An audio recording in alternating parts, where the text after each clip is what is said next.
Hello, everyone, and greetings from the Japan Foundation Kuala Lumpur.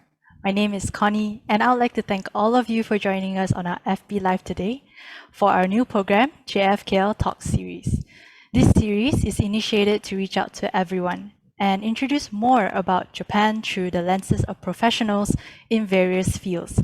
For our second episode today, we are delighted to have our speaker, Dr. Leong Yut Moy, with us. Hello, Connie. Hello, everyone. Hi, Dr. Leong. How are you today? Hi. Good. Thanks a lot. How about you? I'm good too. Happy to have you with us. All right, Thank you so so much. before we start, allow me to share a little bit about Dr. Leong. Dr. Leong is a Japanese literary researcher in the School of Media, Languages and Cultures at the University of Nottingham, Malaysia. She primarily focuses on modern Japanese literature in Meiji, Taisho, and Showa era, as well as comparative studies between Japanese writers, including NATSUME Soseki, which we will look into today, English and German writers.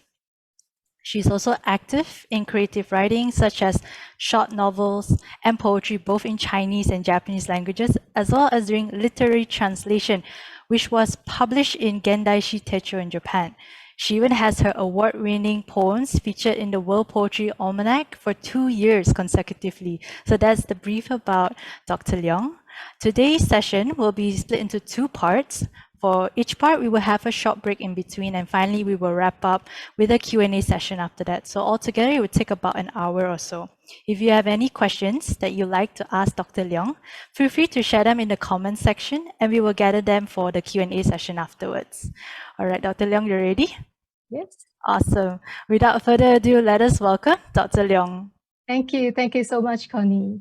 Hello, good afternoon, everyone. I'm Leong from the University of Nottingham, Malaysia. Thank you so much for being here with us today on a Sunday afternoon.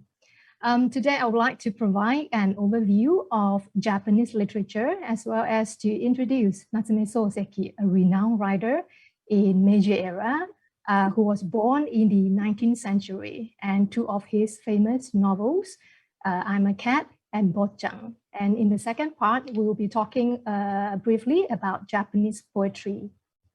And before we start, I would like to mention a few remarks. The first one would be the name of Japanese people. The name of Japanese used in this presentation is in the sequence of surname followed by first name, which is quite opposite to what is written on Japanese passport and how Japanese people introduce themselves. And second, if you see a short line on top of an O or a U, it means it's a long sound in Japanese. Okay, so let's go to the next slide. Well, literature could be something very subjective and very personal. So whether you like a certain work or certain style or not, it's based on our experience, our beliefs, and then our preference. But literary research would be something totally opposite. It requires a lot of proof to support our arguments while we are writing our dissertation or writing an article. So I hope our audience could find something, well, just even a small part in this presentation that is interesting to explore further. All right, I'll go to the next one.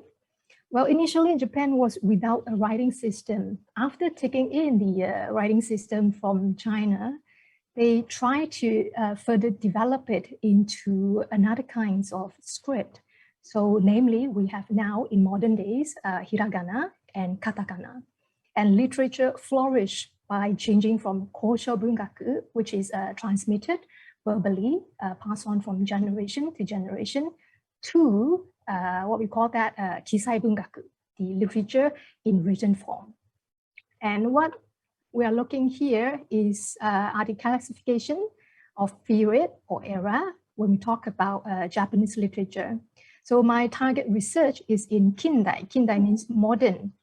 It's on Meiji, Taisho, Showa, and before the World War II.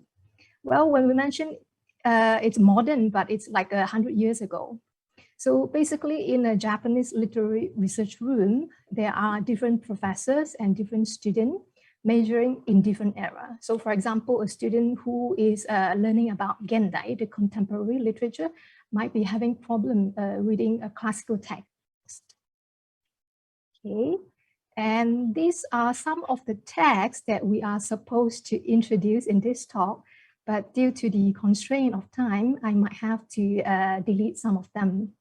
And usually, Kingendai, the modern and contemporary, will be set as a chunk. So I'm putting NATSUME Soseki here. And of course, there are many other, important texts as well, but because these texts have a significant meaning, so we are chosen them here. Okay, so without further ado, let's have a look at our first text from Jodai, the classical Manyoshu. Well, Manyoshu, what we call in English, is the collection of 1,000 leaves. And then it is one of the most important and the oldest waka. Waka is a Japanese poem, a collection of poems in Japan. And mainly it was written in Manyogana. Manyogana means they use Chinese characters without using the meaning or the syntax, but only the sound. I'll be showing you a sample later on. So as I mentioned, it is the oldest compilation, in total 20 volumes, approximately 4,500 poems, and compiled by Otomono Yakamochi. And inside this collection of poems, there are a lot of different categories. Before we talk about that, I would like to mention a phrase that we have in Japanese. We call it kankon sosai. Kankon sosai means celebration, marriage, funeral, festival. So all the happenings in a person's life, the happy, the sadness, all that. So you have love, you have death, you have miscellaneous. So everything that happened in a person's life. And they were written by people from all walks of life. So we have emperors, we have court officials, farmers, and people even, we don't know who they are. Okay, all right. And then I'm going to show you this. This is a sample, very simple sample from Manyogana. So for example, when we mention Ohayo, Ohayo means good morning in Japanese. When we put it in hiragana, we'll have to write it this way. But during ancient times, because they only use the sound, so each of these kanji, they are representing only the sound, not the meaning. So if I would like to mention the meaning, the first one is a man. The second one is leaf on the tree. And then the third one is world. And the fourth one is rain. So it doesn't make any sense to represent good morning at all. All right. I hope I'm not going too fast. All right. And when we mention Manyoshu, we can't miss this ever, because I think from 1st of May 2019, Japan started to use a new name of era. We call it Reiwa, after the Emperor Akihito abdicated. And that was the first time ever Japan chose a name of era from a Japanese text. So it's come from this sentence. So first one, we have a wonderful moon in early spring. And then the air is fresh and the wind is soft. So they took these two, the le and the wa, and then they make it into the new name of era from 1st of May 2019.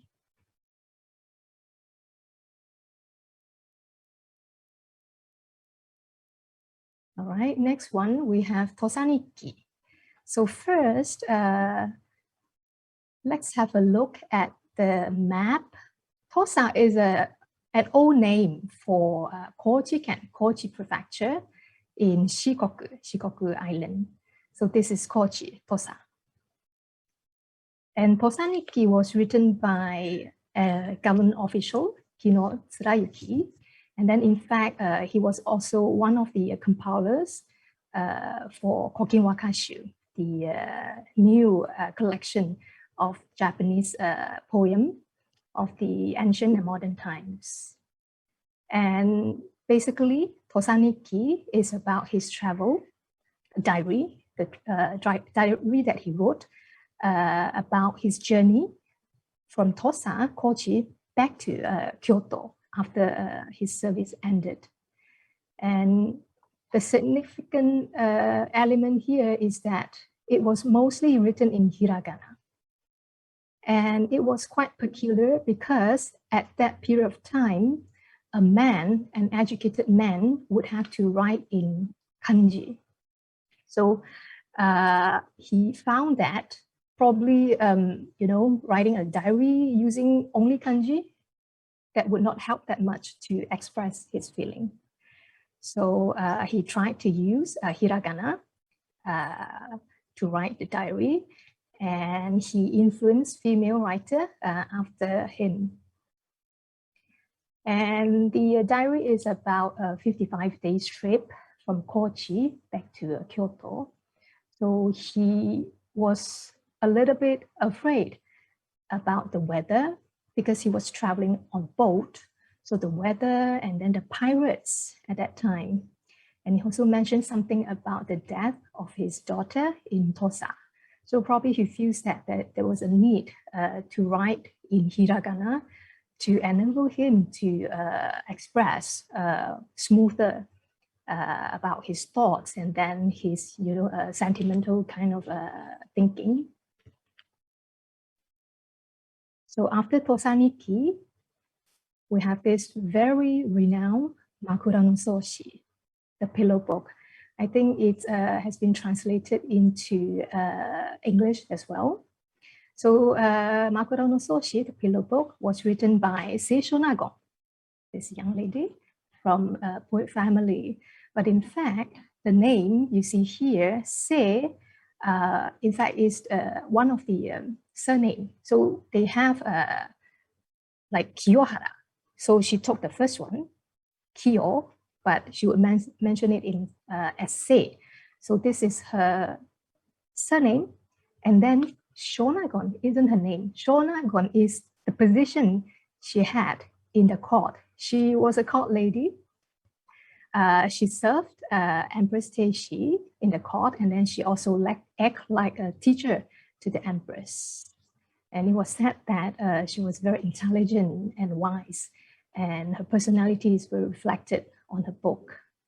And the content is mainly about her observation of her life, events, and human relations in the court. She basically had quite a positive view about her life in the court. And when we mention Seisho Nagon, we can't ever miss Murasaki Shikibu. So the next text is Genji Monogatari, the tale of Genji. As you can see, it was written by Murasaki Shikibu. She's also a poet and a court lady from an educated family.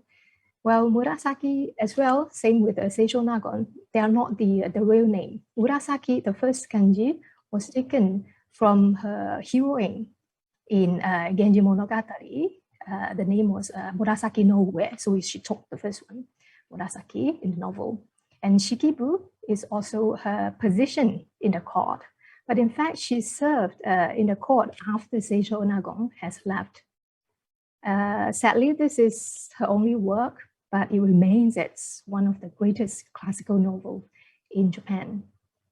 And the story is basically about Hikakaru Genji, a prince who loses his status, and his son Kaoru in the span of 70 years. So it's a very lengthy novel.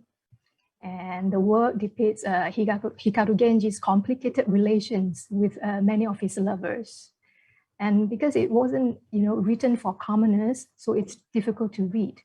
And in the early 20th century, a female poet, Yosano Akiko, and then a male novelist, the very famous Tanizaki Junichiro, they attempted to translate it into modern Japanese.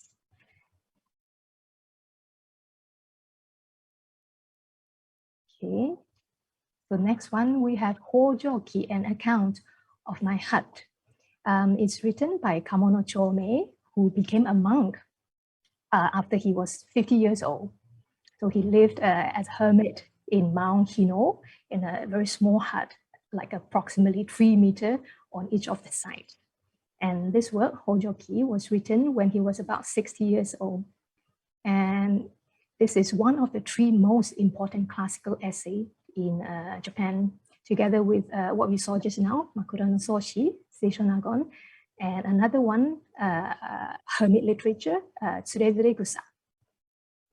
And he mentioned this: life is like a stream that keeps flowing, and the water we see is no longer the water that existed.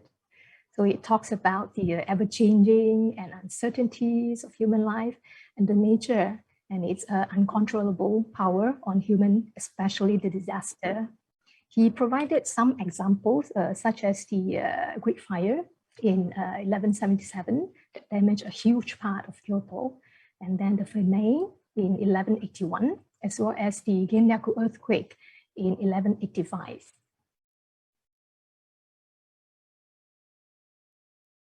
We'll go to the next slide. And now we have NATSUME Soseki. I'm a cat and Bochan. Before we dive into this, of course, there are many texts that worth reading, but because of the constraint of time, so I had to slash a lot of them, right? So, okay, so let's talk about Natsume Soseki. Natsume Soseki is the pen name of Natsume Kinosuke, and this is one of my favorite photos. As you can see, he's wearing a black arm badge here. It's for mourning the Emperor of Meiji at that time. And we call Natsume Soseki Kokumin Sakka or Kokumin Teki Sakka, national writer, in which I think we can put it in Malay language as the Sastrawan Negara. And he appears in different kinds of merchandise, such as stamps, and then he also appeared on the previous 1,000 yen note.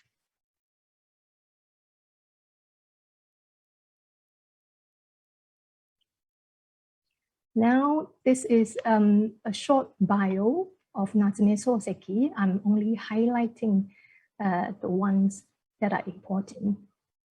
So he was born in Tokyo. At that time, we call Edo. So he is so-called an Edoko, a person who is born and raised in Tokyo.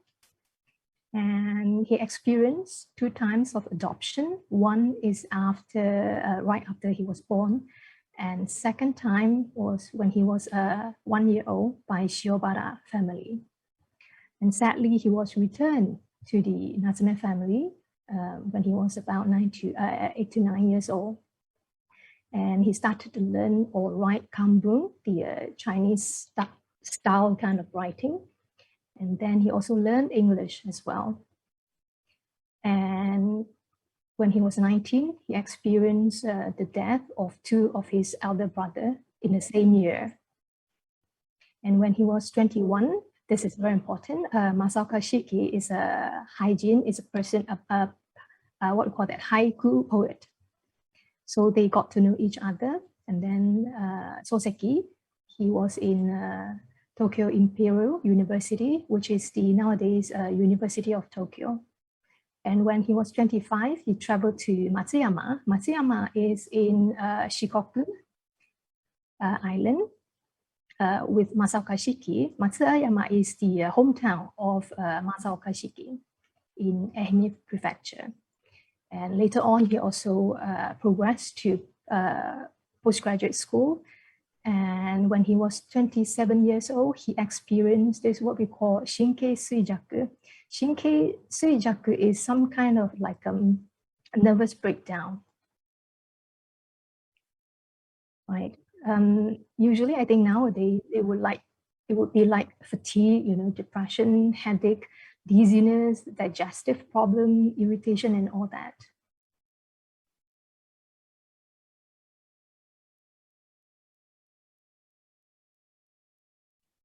And when he was 28 years old, he taught about a year in Matsuyama Junior High School, the hometown of his friend. And he engaged with Nakane Kyoko by arranged marriage. And when he was 29, he moved to Kumamoto in the southern part of Japan to teach in high school. And then he got married there. He stayed about 4 years and 3 months in Kumamoto. And he experienced the death of his father, and then the first child, Fudeko, his daughter was born. And when he was 33, this is very significant. Sorry. He received an order from Mombusho. We call it the Ministry of Education, to further study in UK for 2 years. So he departed from Yokohama port, and the ship transit to Penang. But sadly, at that time, they were not allowed to get off the boat, the ship. So we didn't see much of his mentioning about Penang at that time. And later on, when he was 34, 35 years old, he spent 2 years in London. He got to know Ikeda Kikunae, who was a chemist and the person who invented umami, and the person who created Ajinomoto. And when he was 35, he suffered from severe nervous breakdown. And in the same year, September, his friend Masaoka Shiki passed away in a very young age due to tuberculosis. And then 1 month before the end of his studies, this person, a German literary researcher, Fujishiro Sojin, was asked to escort him back to Japan, because people say that he was crazy and he tried to burn something in his room. Okay, so when we talk about London, his days in London, it's quite sad because he experienced quite a lot in those 2 years. So I'm going to quote him. He said that, "My days in London were the most unpleasant 2 years in my life. I was like a dog living among herds of wolves, and I lived in agony. Englishmen saw me and they said I was crazy. A Japanese sent a letter to Japan and told people that I have lost my mind. After returning to Japan, I was still suffered from Shinkei Suijaku, the nervous breakdown, and acted like a crazy man. And even my relatives, they also admitted this. So if people who are close to me said that I'm crazy, I don't think I can deny it." So we can see that his days in London, the struggles, the financial issues, the loneliness, and then the discriminations that he felt, the nervous breakdown, and the death of his good friend, Masaoka Shiki, had a great impact on his image on London. So after that, he went back to Tokyo, and then he taught in school and university as well. And when he was 37, this is a turning point to him. He wrote an essay or a novel.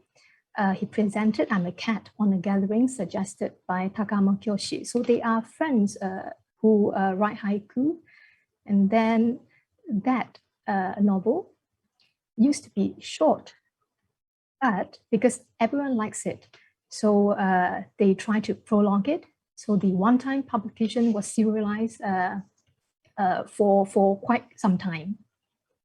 And then he wrote Pochang, the Young Master, and then published in Hototogisu. Hototogisu is a magazine, a haiku magazine.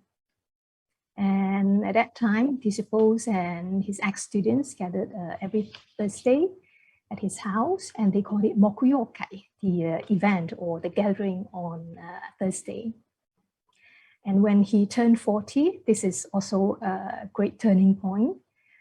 He received an invitation from Asahi Shimbun. Asahi Shimbun is the newspaper, Asahi newspaper, to invite him to become a full-time writer.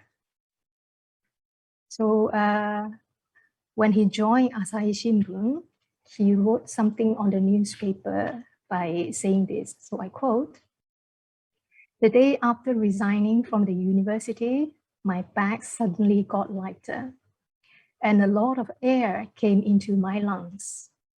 This never happened before.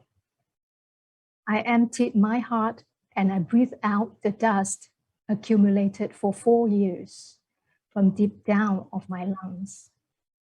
So I feel it's kind of sad to know that he didn't quite like his job at the university. Okay, and this is the last slide about his bio. When he was 43, he experienced a major incident in which he nearly died by vomited a lot of blood. And in fact, from that time onwards, he's approaching to his death.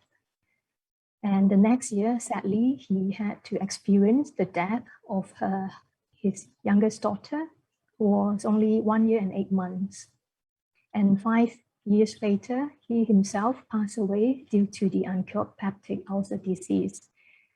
He was 49 years, 11 months, and 4 days old. So his stomach and brain were donated to Tokyo Imperial University, the University of Tokyo. Ironically, the place that he not quite liked. So I think in his 49, 50 years of life, he suffered many physical and mental torment. And he was researched from so many perspectives, including psychological point of view. There was a day I watched a program about a psychiatrist, Dr. Hasegawa Kazuo, who is the pioneer in research of dementia. So I saw on his book rack that is this one book, the book about NATSUME Soseki's psychological problem. And sadly, Dr. Hasegawa, he himself suffered from dementia as well. Okay, let me check the time. I think probably 20 minutes have passed. Shall we have a short break, Connie? Yes. All right. Thank you so much, Dr. Leong, for that sharing. We hope you're enjoying the talk so far. We'll take a short break, so stay tuned and don't go anywhere.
Welcome back, everyone. By the way, that was a little bit about JFKL and the things that we do here. Since we're on the topic of literature today, we also have Yomu, our Asian literature project, currently under works, where we highlight local writers and share the stories of daily lives of people in Asia. The 4 writers from Malaysia joining this project are Nadia Khan, Terence To, Lee Zishu, and M. Navin. And if you'd like to know more about that, you can head on over to our website at www.jfkl.org.my. Now let's get back to our talk.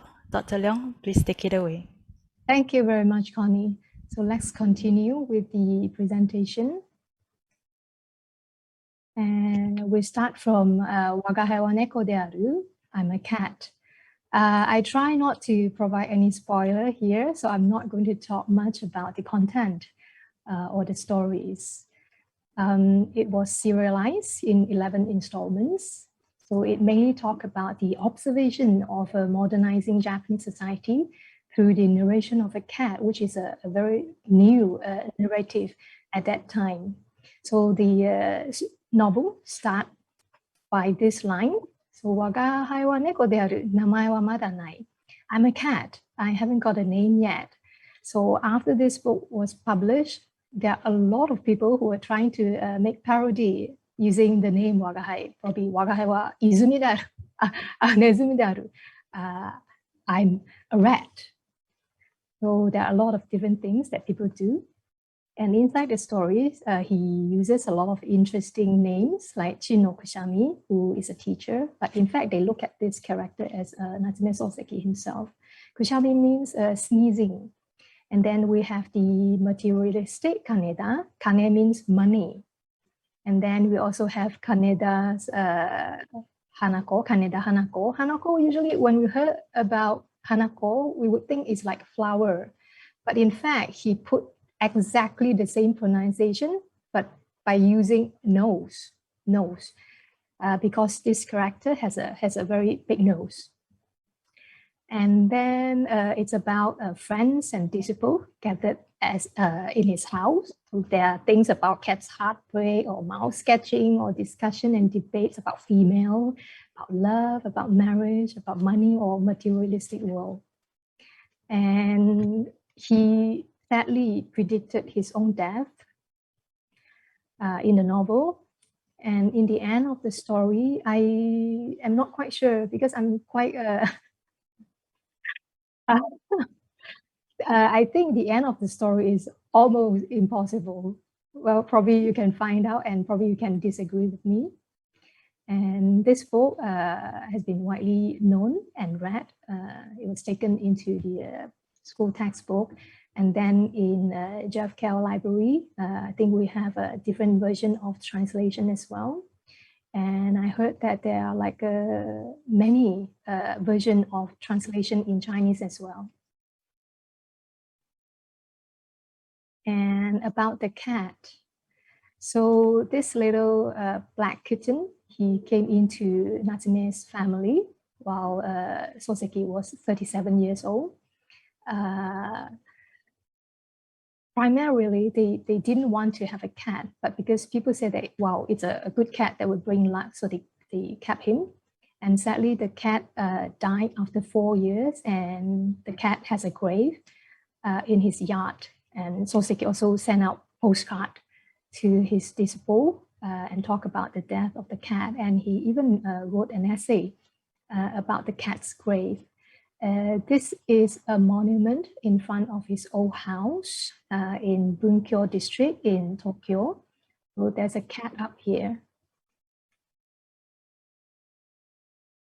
Okay. And the next one is Bochan. Well, in Meiji era, because 100 years ago, they're still using the old kind of Japanese. So at that time, the title would come out without the small zi that we have nowadays. So either both could be used.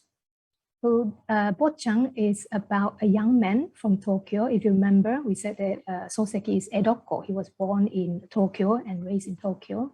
So this young man from Tokyo, he became a teacher at a high school in Shikoku Island. If you recall, Soseki has been to Shikoku with his friend, and then he also taught there. So they would think that this is, the setting is based on his experience. And the story is very humorous, it's sarcastic, it talks about moral justice, and then battles between the good and bad. And same with Wagahai wa neko dearu just now. So the name of characters, they have nicknames like Red Shirt, Pale Squash, Raccoon Dog, Madonna, etc., according to different personalities. And then for me, the fun part is also about the dialect of Ehime Prefecture, because when you read the sound, it's funny. And I couldn't help laughing in the middle of the night. So basically, it's about a story of an outsider that doesn't belong. Okay, so we can have a look at the map again. So this is Shikoku Island. Ehime is over here. So when we talk about just now, Wakahewa Nekodaru and then the young master Bojang, so there is something about the work in his early stage of career. In fact, I find that they serve a special purpose. So besides those two that we talked just now, we have here, London Shosoku, London News. There were some letters and essays sent to Masaoka Shiki, who was in Japan at that time. So this was written from London. So he was trying to be very funny to cheer Masaoka up because he was sick at that time. So when you read London Shosoku, there are a very different kind of element, which is funny. So when people read it, the reader would feel, delighted and then want to laugh. And the next one, we have Jitensha Nikki, the bicycle diary. It was written after he returned to Japan. So it's about the experience of Soseki learning bicycle when he was in London. And we see that, the gloomy days in London, and then he experienced physical and mental challenge. And then he was juggling between teaching and writing. And he feels that he had a need to release his depression. So in those texts, we could find that there are coexistence of inferiority and superiority. So it's a kind of like a psychology complex. So these are some examples.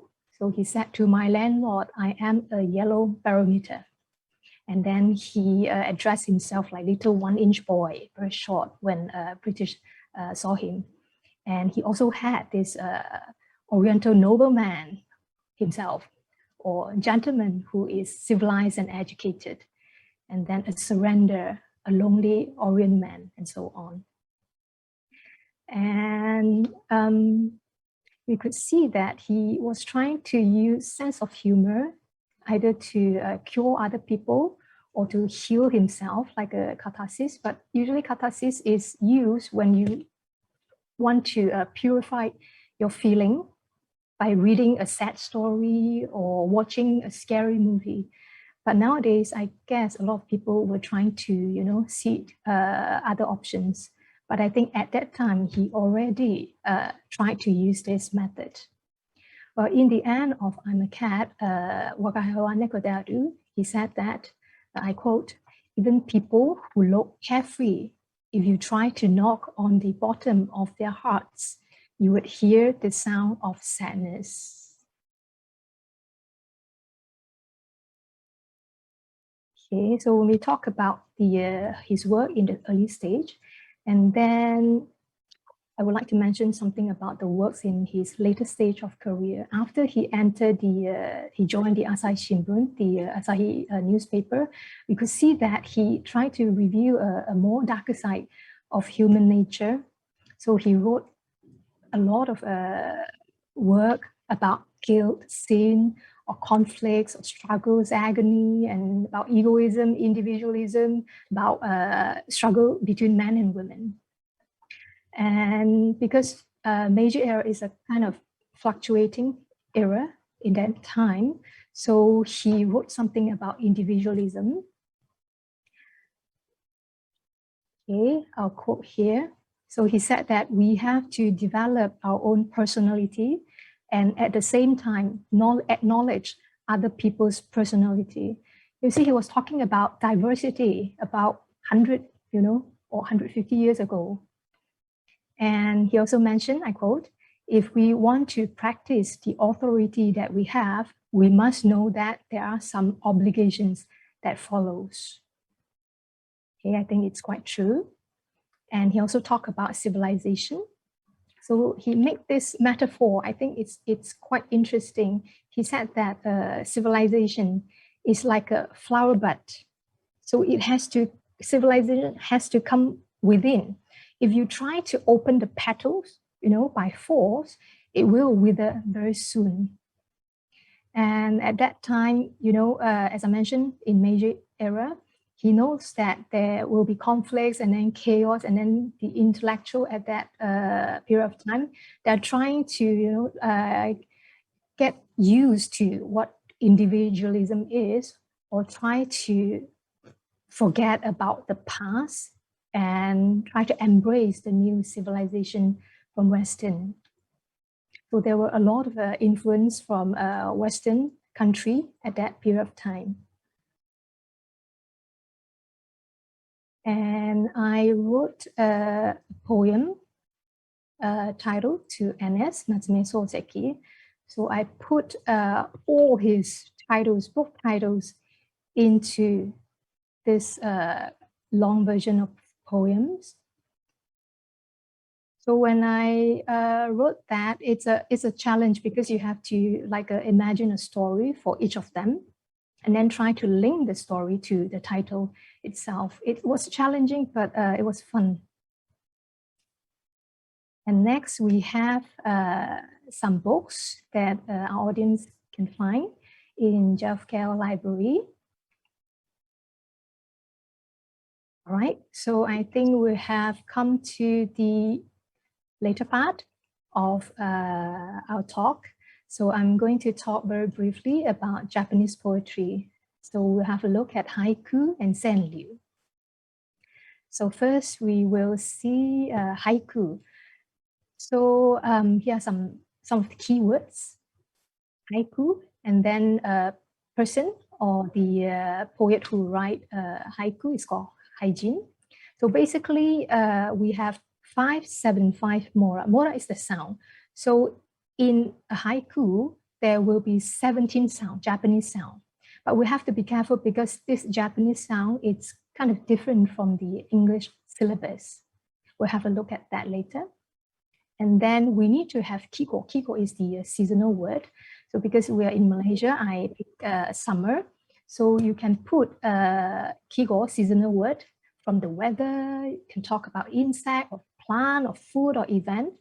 And I'm going to talk about this, Nudo Gumo. Nudo Gumo, I think a lot of people would see, who have seen this in Miyazaki Hayao's animation. So when you see this cloud accumulating, it means that that day will be a very hot day.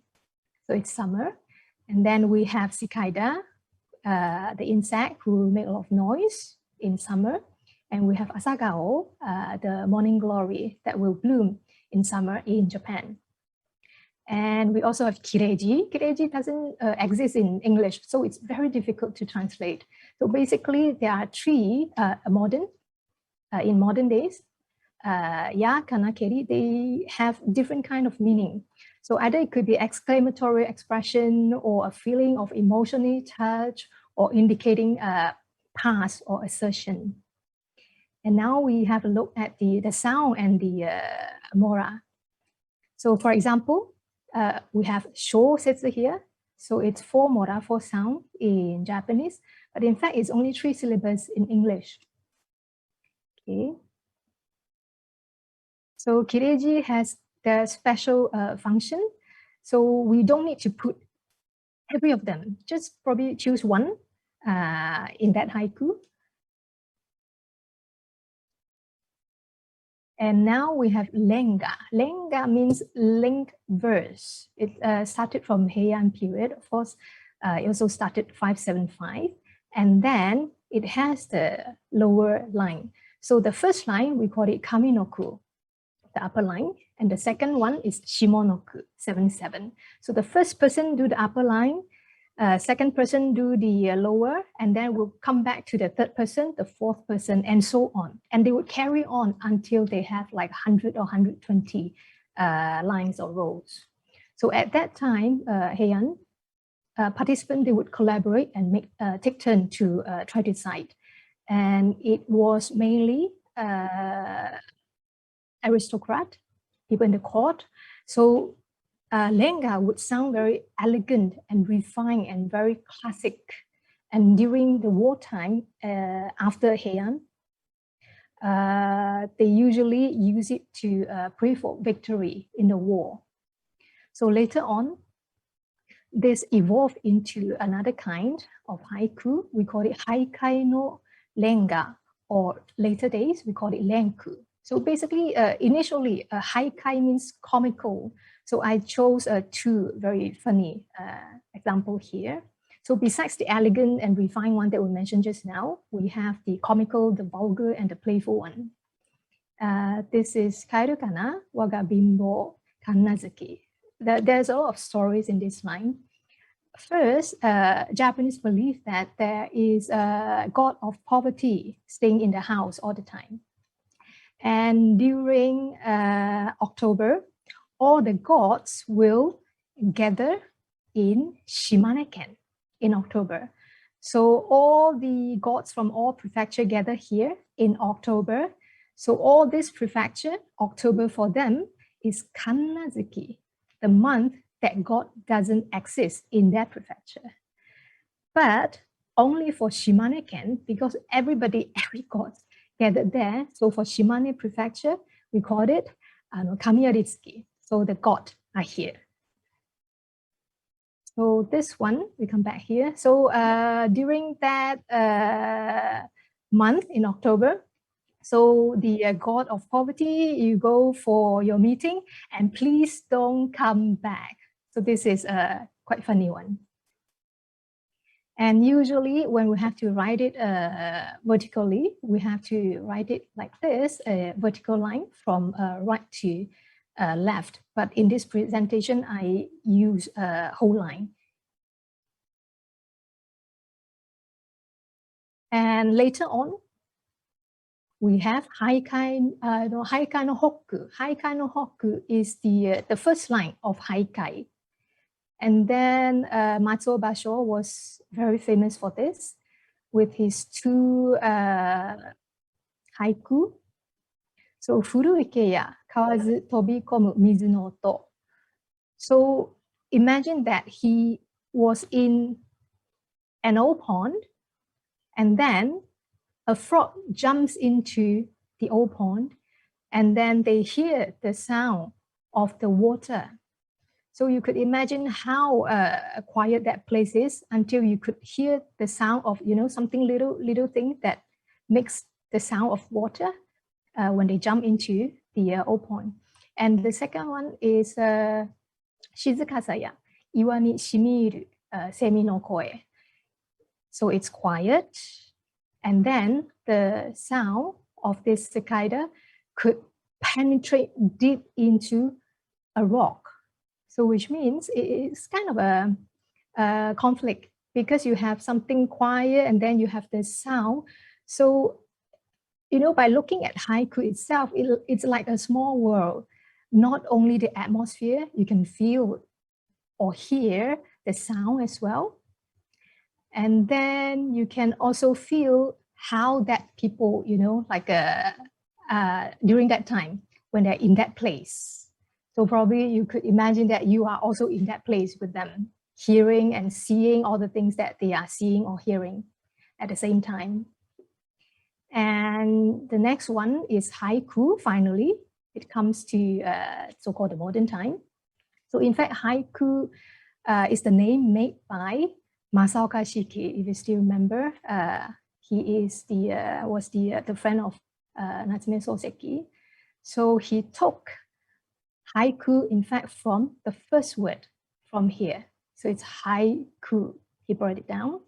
And then he had this haiku reform movement. He says that we have to, write our feelings, and then we have to depict the situation like how it is, ari no mama. And he mentioned something about edamame. This is edamame. Edamame ya sanzun tonde kuchi ni iru. So he was, trying to eat edamame and then too rush, and the bean just jumped into his mouth.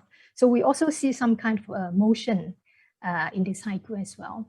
And the next one is ajisai ya kino no makoto kyo no uso. In 100 years ago, for kino, we have to say kino fu. And then kyo is ke-fu. So it's quite different from nowadays.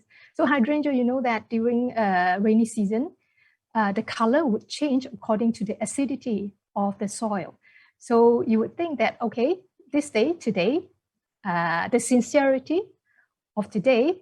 And then when it changes color, tomorrow it becomes a lie. So I think he puts it in a very wise way. Okay, so next one, we have Judith's haiku, the free-form haiku in modern days. So for haiku in English, we usually have 3 rows. And then translation of haiku is very difficult because it's very, very challenging, not only the content or the emotion, atmosphere, but you have to take care of the sound as well. So it takes a very sensitive translator to perform this job. So for example, we have here, unbelievably, we have 5 syllables. And the next one, a tall, slim, pale man, it's also 5 syllables. So in the second line, there are a lot of information could be put in the line. So this is how difficult haiku translation could be. So when people talk about writing haiku, so usually they will try to observe the nature and then the event and then the animal, the plant, and then they try to be short and precise and try not to use look like, because if you use look like, 2 sound have gone. And they will try to avoid to review too much or explain too much, because reading haiku and feel it based on everybody's experience. And nowadays we have a lot of like haiku syllable counter online. Yeah, so people who are interested could check this out.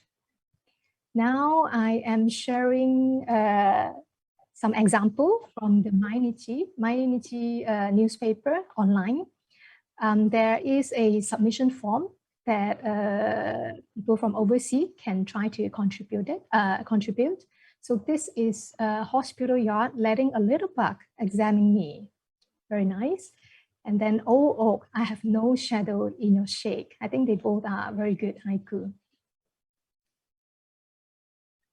And next one, I would like to share about this famous Ito Oi Ocha Shin Haiku Taisho, the new competition from a tea company. So the new haiku, the first one is Hamaguri o shio de arau to warai dasu. Hamaguri is clam. It's written by a 12-year-old elementary school pupil. So clam, when you wash it with salt, so when it opens, he feels that it's like the clam is laughing. And the second one, Balcony de Bunko Isatsubu no Hiyake. It's written by a university student, 22 years old. So probably this student was reading like a bunkobon, something like this.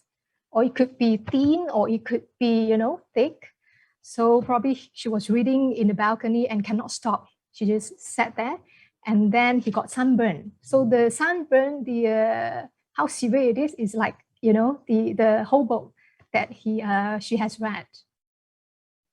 And the next one, we have something strange that I would like to share with you. The last one, this is not obeying the rules of haiku at all. So like, okay, let me have a look. Sound of notification, use, wa, time to work. So how people try to express their feelings during, doing remote work.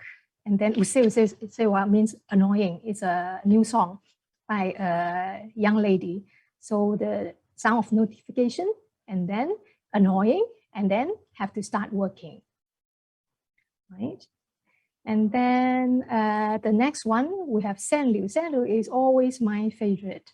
Senliu literally means river, willow. So it's taken from a critic or a judge of Senliu, Kare Senliu, during Edo period. And it's the same with haiku 575. And this one has a topic, and usually it has a dark humor and it tries to be cynical. And it is usually written in spoken language, and no rules, no kiko, seasonal word, no kireji, the cutting word is needed. So we have to express one's perspective, locality, or shared feeling. So here, there's a sample, neteite mo uchiwa no goku, oya gokoro. So the mother is trying to, move the paper fan while the kid is sleeping, and then the mother is falling asleep, but still she is moving. So we could feel that the heart of a parent. And nowadays they have so many other senryu, specific senryu. For example, a real estate, company housing, senior citizen, and then korekara saraiman senryu is people who are going to start working.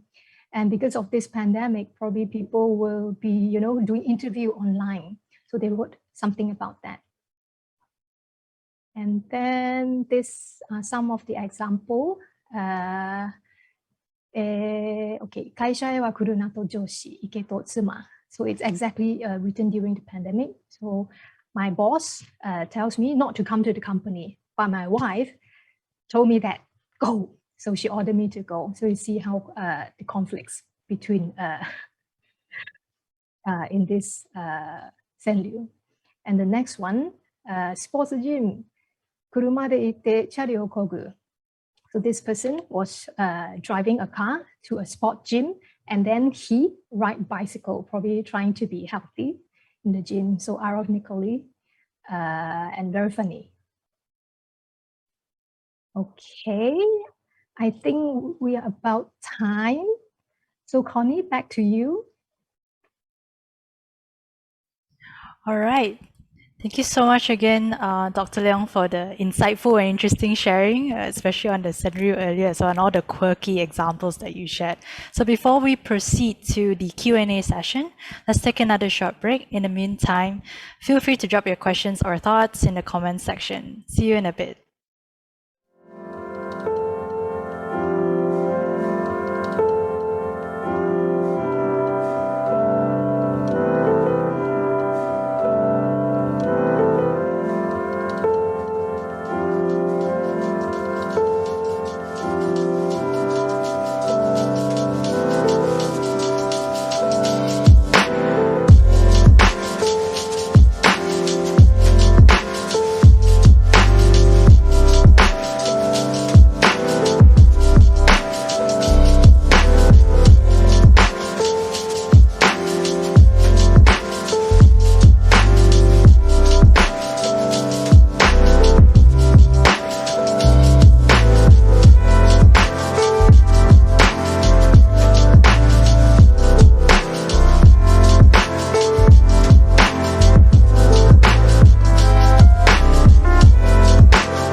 A brief introduction of what we do here at JFKL, and in case you missed it, make sure you keep a lookout on Yomu, our upcoming Asian literature project on highlighting our local writers to share stories of the daily lives of people in Asia.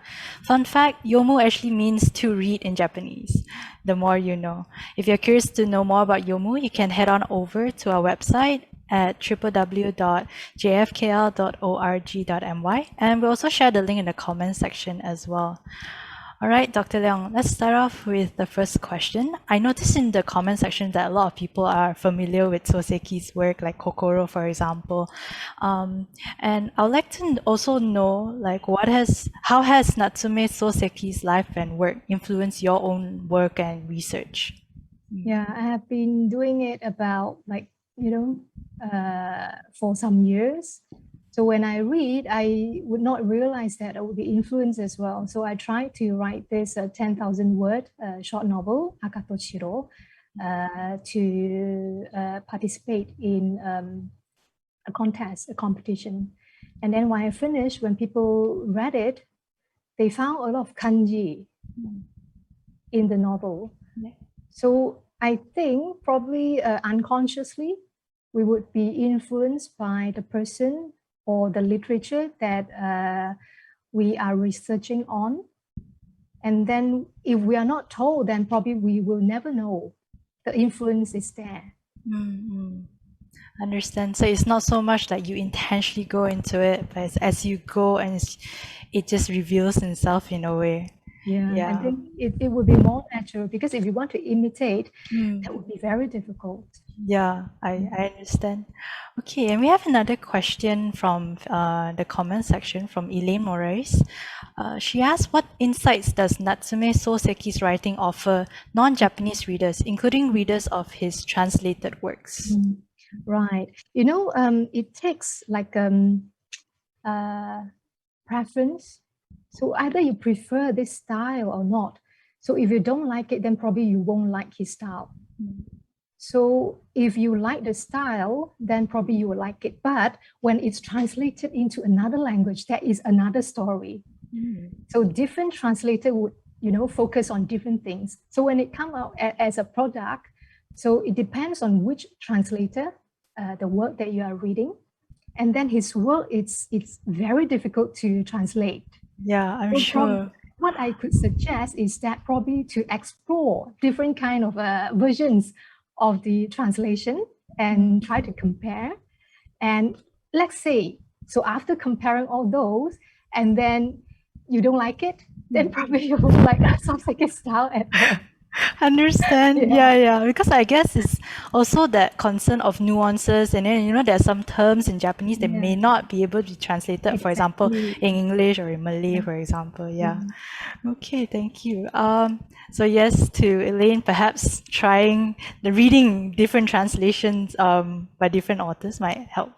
Yes. Okay. So another question from Chen Jar Pang. If I'm interested in Japanese literature, how would you recommend being exposed to it? Yeah, I think you have to start somewhere. So if Japanese language itself is a challenge now, then probably start from translation. So we have a lot of translation in English or Chinese or other languages. So start from there and look at the content, if you like it or not. So if you like it, then probably do something about Japanese language, because if you do things about Japanese literature, it would be pointless to do it, using English. You have to read the work of the author first and try to understand it and try to explore other articles as well. Yeah, so there's no straight, easy way. But No. yeah. Literature is always a difficult pathway. Yeah, I know a lot of things to go into, a lot of thoughts that goes to it. All right, I think due to time constraint, that's all the time that we have for today.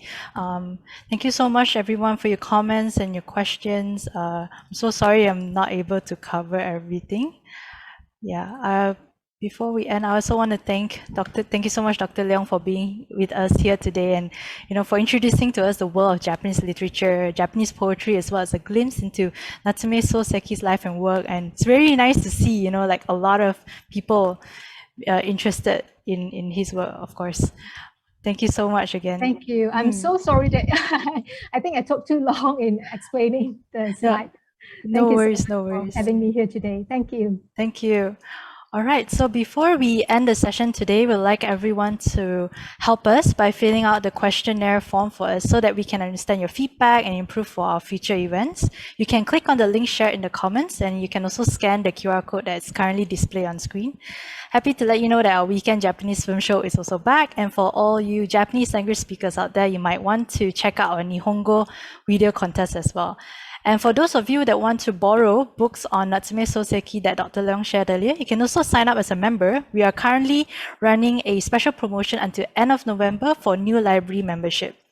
If you don't worry, if there are too many details that I'm mentioning right now, you can always head on over to our socials and look out for updates on Facebook, Instagram, as well as our website for the third episode of this talk series, as well as JFKL other events. On behalf of JFKL, I hope everyone enjoyed the session today. Thank you so much for joining us. Take care, everyone. Have a nice Sunday ahead, and see you.